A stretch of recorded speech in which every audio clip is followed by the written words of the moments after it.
Hello guys, how's it going? My name is Dalaran, and in this video we'll be going over some of the updates we've had for World of Warcraft as of recently. These are going to be primarily updates for patch 8.3, although we will talk a little bit about classic World of Warcraft towards the end, just a small snippet about a bunch of players getting banned. But otherwise, we're on the plate, we have just a bit of information on Shadowlands and essentially just how so many people are excited and cannot wait for Battle for Azeroth to be over, for Shadowlands to begin, as well as other updates. Let's start with the meat and the potatoes of the bat in this discussion. Another encrypted build was put up to Shadowlands Alpha. Now, we don't see any of these updates because all of them have been encrypted. All we have is a Wowhead patch sniffer sniffs out that there is a change to a different version of World of Warcraft than what we are currently playing, and that would be the alpha to Shadowlands. A lot of us have been waiting for all the Shadowlands stuff, and Blizzard keeps teasing these, and it's on purpose. Now, we know that Blizzard likes to leak their own stuff. For example, the Borval leak that made people ask why are his eyes blue. That one was done by Blizzard themselves. It wasn't somebody that obtained this. This was Blizzard themselves throwing it out to really get the hype going. And it's safe to say that they've been doing that for all the other quote-unquote leak. I wouldn't even know if Blizzard actually had a real leak. I mean, there might have been some here and there that I cannot recall right now, as I've only been playing the game since about middle or late of Cataclysm, and I've been really covering the new stuff in a more serious format around like the beginning of Legion and a WoD for the most part.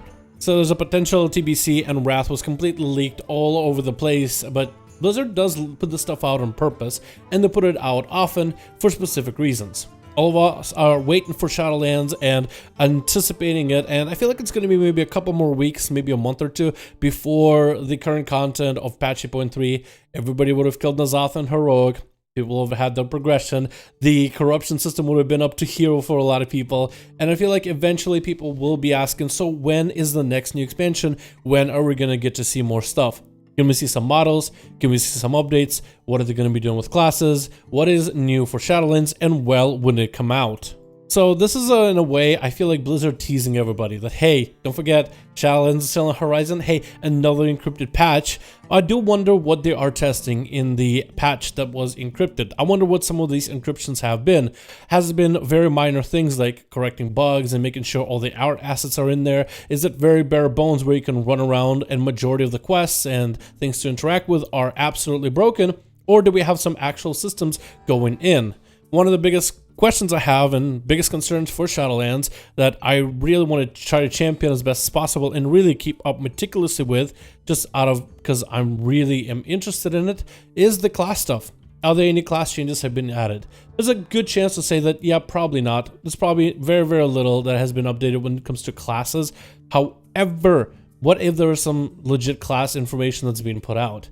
And I would just be super happy to see any of these initial changes. What abilities are coming back? Is there going to be more abilities than we are aware of? And what mechanics for classes might be going differently? Are any classes going to be getting some major updates? So I cannot wait until Blizzard starts releasing some more concrete stuff. Something for us to read in terms of abilities, in terms of how things are going to work out. Maybe even somebody to live stream it or have YouTube videos of it in order to see what classes are looking like. And I think on this channel, once Shadowlands comes out, I really want to try to go forward and really break down classes and specs in particular.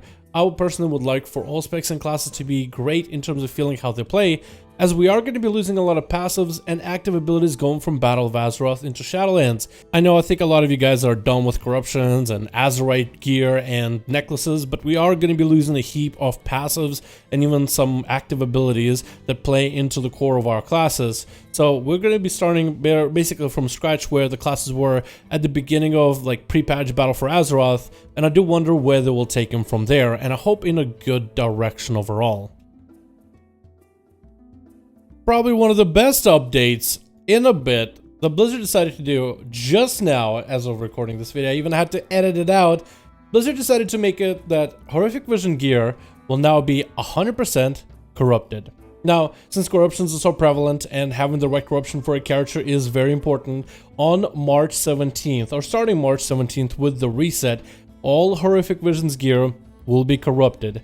So it's yet another avenue for all of us to farm corrupted gear from PvP, from your weekly conquest chest, from your PvE Mythic Plus chest, your raids if you are lucky, or if you snag one of the weapons with a predetermined corruption. And now Horrific Visions will be even more lucrative. This is actually quite good for anybody who is trying to push Horrific Visions, and I'm someone who hasn't even wanted to try a 5-mask run. I feel like the achievement for it is really cool if you want to, but the gear you get from it is not really all that different. But now that it's corrupted, getting even a full 45, a 460, or any of those pieces will be a massive upgrade, especially if it has a really strong corruption. So hopefully this gives everybody yet another chance to roll a good corrupted piece. Not a guarantee, but still a chance is better than nothing. I don't know how many people will be happy with that alone, but this is huge and this is good. So gear your mains and even some alts to dive into some Horrific Vision to see if you can get some extra corrupted gear. Also, the LFR for the final boss, Ny'alotha and N'Zoth, has been released, and Blizzard already noticed that, wow, there is a massive issue and a massive gap. With so many different systems being added into World of Warcraft over time, and maybe this is just a lesson for Shadowlands in the future, some players haven't even finished the cloak requirement when trying to get into Ny'alotha. If you ever did the fight with N'Zoth or Carapace of N'Zoth and you don't have your cloak, instantly you get mind controlled. Already I saw posts of people getting about 10 stacks of determination, which is a buff you get if you fail a boss on LFR, which increases everybody's damage and healing output, and people were taking 30 minutes to a couple hours to kill the final boss. Some groups couldn't even get him past 80%. So it's hilarious how you have LFR, and usually it's like the easy difficulty, but the pretty big spike for people not even having the cloaks up and running, little things like that, and Blizzard is having to actually nerf the fight even further, which I find kind of hilarious. There was also a small update to the Siege of Borealis for the first boss, which on the Horde is Sergeant Bainbridge, and for the Alliance's Chopper Red Hook. Damage inflicted when heavy ordnance expires now scales with Keystone level. Damage inflicted when players or creatures run into a heavy ordnance already scaled properly. So this means that if you have a heavy ordnance go off and no one runs into it, the damage is going to be increased, meaning that on a high key week or on a tyrannical week, this boss mechanic is going to be a lot more deadly. I guess Blizzard noticed that people weren't really running into the ordinances. It's supposed to be a mechanic where people are supposed to soak it, so to prevent group-wide damage.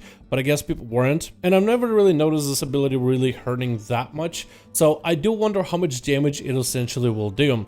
At first I thought this was for another ability to make the dungeon easier, but instead it actually makes the dungeon kind of difficult if you don't maintain this mechanic or watch out for it.